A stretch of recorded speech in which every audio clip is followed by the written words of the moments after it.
Kemenangan Muslimin di Varna. 10 November 1444 Masehi. Peristiwa ini bernama Pertempuran Varna, yang dimenangkan kaum muslimin di era Kesultanan Utsmaniyah masa Sultan Murad II melawan koalisi kerajaan-kerajaan Eropa yang dipimpin oleh John Hunyadi, Wladislaw dan Mircea.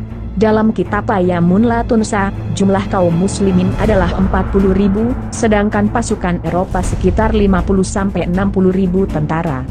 Apa yang menyebabkan pertempuran ini terjadi? Di tahun-tahun tersebut, Kesultanan Utsmaniyah sudah memiliki pengaruh yang cukup kuat di Eropa Timur. Kaum muslimin berhadapan langsung dengan kerajaan-kerajaan tua seperti Hongaria, Wallachia dan Polandia. Di tahun ketika Hongaria sedang krisis, akhirnya para bangsawan melantik raja baru dengan niat agar pemerintahan kerajaan Hongaria bisa lebih kuat melawan eksistensi dakwah Kesultanan Utsmaniyah. Dan benar, para bangsawan Hongaria melantik Raja Wladislaw III dari Polandia yang masih muda sebagai Raja Hongaria dan mengharapkan bantuan darinya untuk mempertahankan Eropa Timur dari Kesultanan Utsmaniyah. Setelah naik tahta Hongaria, ia tidak lagi kembali ke tempat asalnya dan mengambil alih pemerintahan Hongaria. Di saat yang sama, kala itu Hongaria sedang dalam fase gencatan senjata dengan Kesultanan Utsmaniyah selama 10 tahun.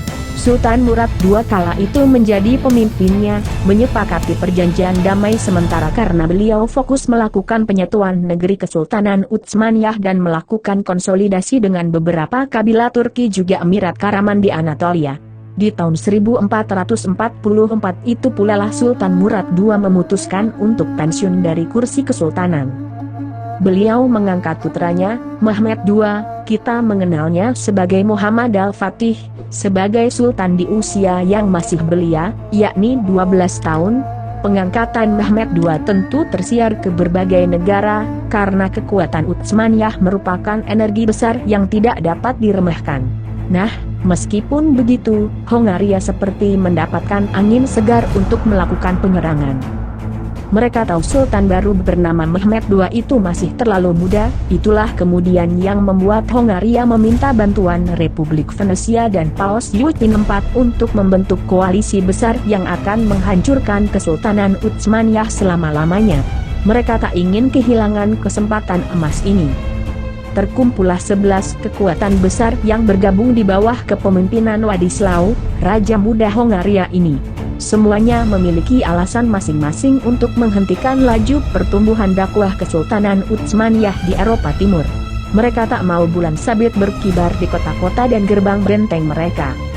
Sementara itu, Mehmed II yang belum lama menjalankan perannya sebagai sultan menyadari bahwa kekuatannya belum cukup tangkas untuk memimpin pasukan yang bisa melawan gabungan pasukan Eropa tersebut. Untuk itulah ia memerintahkan pengawalnya untuk meminta ayahnya datang lagi dan menjadi sultan. Murad II saat itu sudah pindah dari istana sultan dan memiliki rumah di Anatolia Barat Daya. Dalam suratnya, Mehmed II menulis untuk ayahnya, "Jika engkau adalah sultan, datang dan pimpinlah pasukanmu. Jika saya adalah sultan, dengan ini saya memerintahkan kamu untuk datang dan memimpin pasukanku." Murad II tahu bahwa ini adalah saat yang genting. Ia harus membantu anaknya yang sedang membutuhkan kehadirannya. Akhirnya Murad II dilantik lagi menjadi sultan dan berangkat bersama 40.000 mujahid Kesultanan Utsmaniyah menuju ke arah Eropa. Bertemulah dua pasukan besar di sebuah tempat bernama Varna, yang terletak di Bulgaria Timur. Pasukan Eropa sangat percaya diri. Mereka tidak hanya menyiapkan pasukan darat, bahkan juga menyiapkan pasukan laut untuk memblokade Selat Dardanella dan Laut Hitam. Jalannya peperangan. Pasukan Eropa ada di timur Varna di sisi yang dekat ke pantai Laut Hitam, sementara pasukan Utsmaniyah ada di bagian barat. Sultan Murad II menyiapkan secara jenius di mana pasukan infanteri dan diposisikan di mana pasukan berkuda. Sementara pasukan Eropa merasa posisi mereka sudah dalam keadaan terbaik, mereka salah menyangka bahwa Sultan Murad II memiliki kemampuan taktik yang jitu.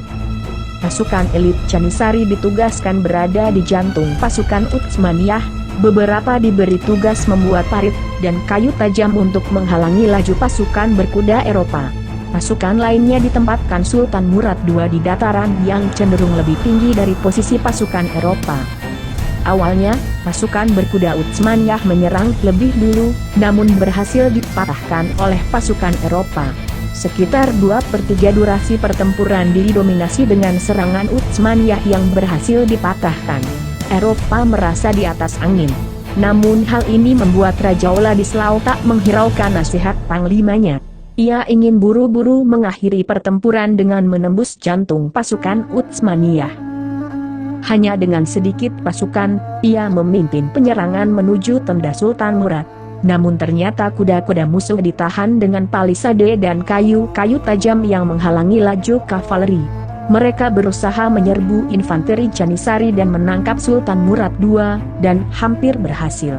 Tetapi di depan tenda Murad II, kuda Wladislau jatuh ke dalam perangkap, dan ia ditebas oleh tentara Utsmaniyah bernama Koja Hazar. Melihat hal itu, runtuhlah semangat pasukan musuh.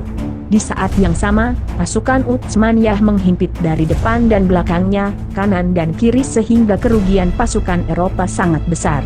Mereka kehilangan sekitar 15.000 tentara, raja yang tewas dan panglima yang ditawan.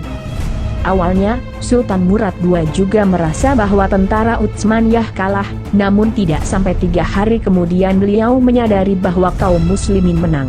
Hebatnya lagi, kemenangan Kesultanan Utsmaniyah di Varna, diikuti oleh kemenangan selanjutnya dalam pertempuran Kosovo kedua pada tahun 1448 Masehi.